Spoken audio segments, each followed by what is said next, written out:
আমার হাজবেন্ড কয়েক মিনিটের মধ্যে মারা যাবে। তার বাঁচানো সম্ভব না, 24 ঘন্টাও পার হবে কিনা এটা আমরা জানি না।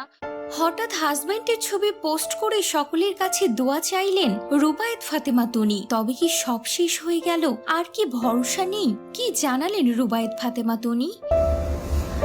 হায়াত যদি না থাকে, আল্লাহ যদি নিয়ে যাওয়ার হয়, সেটা আল্লাহ যে কাউকে যে কোনো সময় নিয়ে যেতে পারে।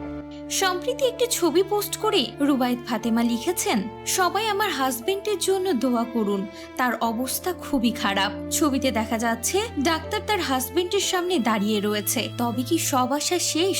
চয়নিকা চৌধুরী থেকে শুরু করে সকলেই এখন তার হাজবেন্ডের জন্য দোয়া করছে। যেখানে আমি জানতেছি যে লাইফ সাপোর্ট করে দিলে আমার হাজবেন্ড কয়েক মিনিটের মধ্যে মারা যাবে, এটা কি কেউ করতে পারবে? এবং সেই সাথে জানতে চাচ্ছে কি এমন হলো হঠাৎ করে এমন পোস্ট করেছে রুবায়েত ফাতেমা তনি। প্রসঙ্গত বেশ কয়েক মাস থেকে মৃত্যুর সঙ্গে পাঞ্জা লড়ছেন রুবায়েত ফাতেমা তনির হাজবেন্ড সাদাত রহমান। এখন ব্যাংককে তাকে লাইফ সাপোর্টে রাখা হয়েছে।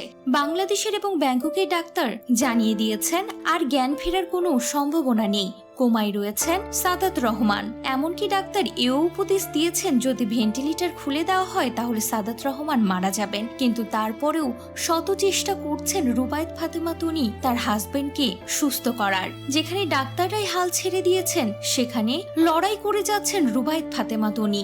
কিন্তু হঠাৎ তার এমন পোস্ট দেখে সকলেই আটকে উঠেছেন। তবে কি সবকিছু শেষ হয়ে যাবে? তো ভিউয়ার্স, আসুন আমরা সকলেই তার হাজবেন্ডের জন্য দোয়া করি। কথা বলে যে তোমার জামাইয়ের জ্ঞান ফিরবে না।